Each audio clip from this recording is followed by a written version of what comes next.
Hey there viewers, and welcome back to the Self-Made Auto channel.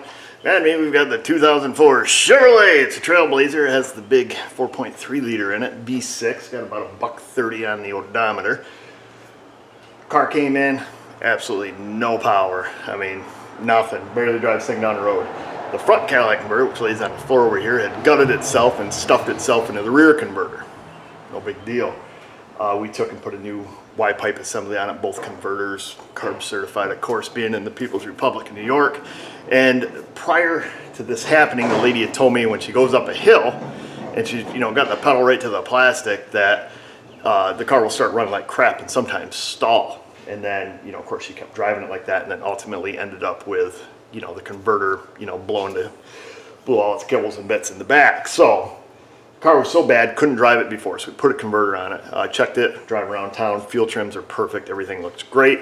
So I went out, decided to go up a big hill. So I found the closest local big hill there was, went up it, run it right to the rug, and sure as heck I get to the top and it starts misfiring. Looking at data, let off the throttle, start to go again, it quits misfiring, runs perfect. Do the circuit again, same thing, just hammering this thing. I mean, just giving it all it's got. And evidently it's how she drives, but and it does it again, but you got about a 10-second window to figure out why is it misfiring. What was evident is that it was on cylinder number 3. The other thing that was evident is when it does it, it just continues, to pump air. The cylinders run, or that bank of the engine runs super lean, I should say. The fuel trims go right off the chart, so you can see that. So that's kind of a clue. And then where I'm leading with this is I want to show you guys what I think is wrong with it, and hopefully we can prove it. We're going to take it for a drive. In my opinion, down here in my belly, I think that the thing's losing compression. I think it has a valve that's hanging in the head because nothing else makes sense. I doubt that a plug would quit for a few seconds, an injector would quit for a few seconds. That wouldn't give me a problem any other time. So what we're going to do, how can we prove that it loses compression for that brief moment? I'm electing to use a scope. There's lots of ways you could do this. I'm just going to use a relative compression test. We're going to check it before we go to see how all the cylinders are relative to each other when we go, with a trigger on the number 3 cylinder.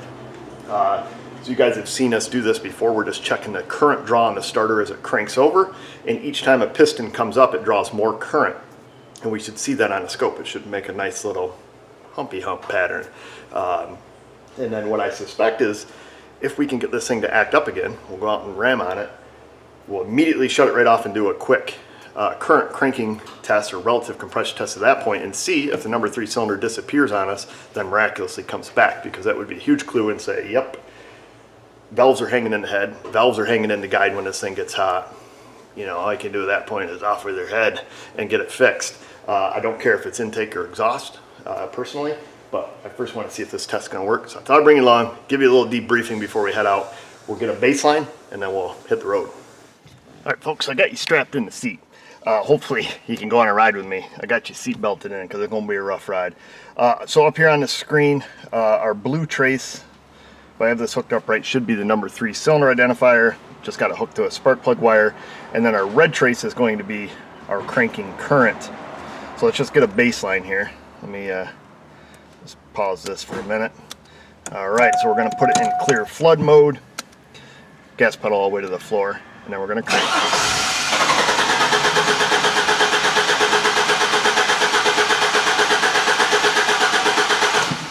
All right, sounds like our starter motor is good. And then we can just take a quick look here. So we're just comparing all these peaks to each other. So relative, every time this is starter current, so every time the current goes up, that's when the piston's coming up top dead center. And then our blue trace here is when that number 3 cylinder is firing.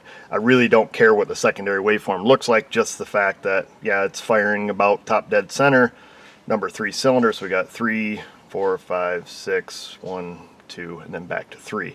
So this is good. All cylinders are firing. We have compression on everything. So what we're going to do now is I'm going to take and fire it up.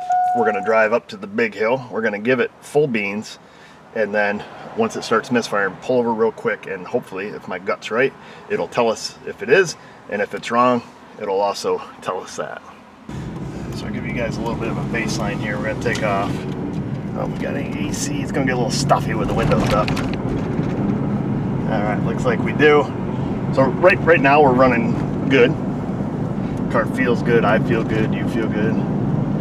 We'll come out here and we'll give it a bunch of shoe. And I can't get this thing to act up on the flat. Everything on the flat feels fantastic. I suppose if you power brake it, we would be, you know, could get it tacked up. Alright, this car's turning. So we'll pull out of here, full beans. Oh, we have Chevy Thunder. Chef baby. There she goes. So right now everything works lovely.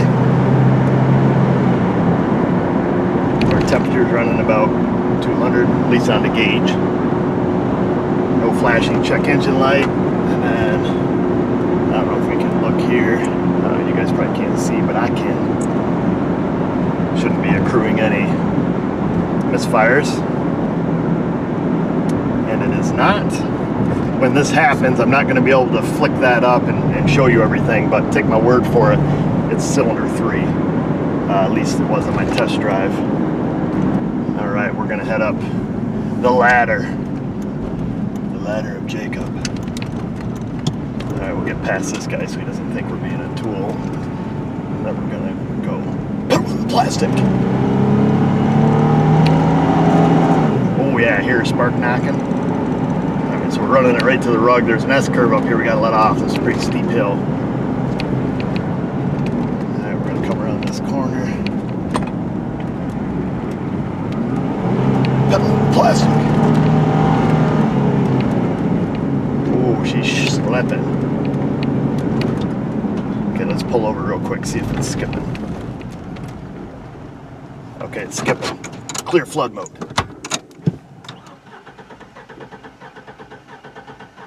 Oh, what do you know? Let her start. All right, fantastic, we got it. Let's go up here and turn around. And right now the car's running good, just that shut off and restart. Oh shoot, I gotta pause my data. Okay, I paused my data. All right, let's turn around into the cemetery. And then we're gonna head back to the shop. We are going to analyze our data.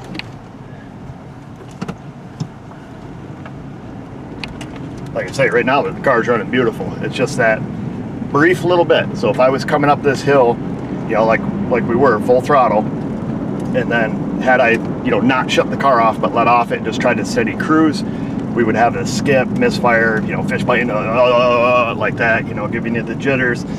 And then miraculously 10 seconds later it would have cleared up and, you know, away you go.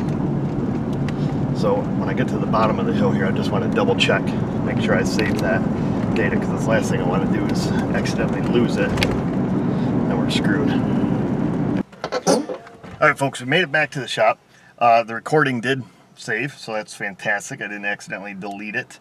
For some reason my secondary ignition probe has just turned to mumbo jumbo at this point, so I'm not overly concerned with that. But look at the screen.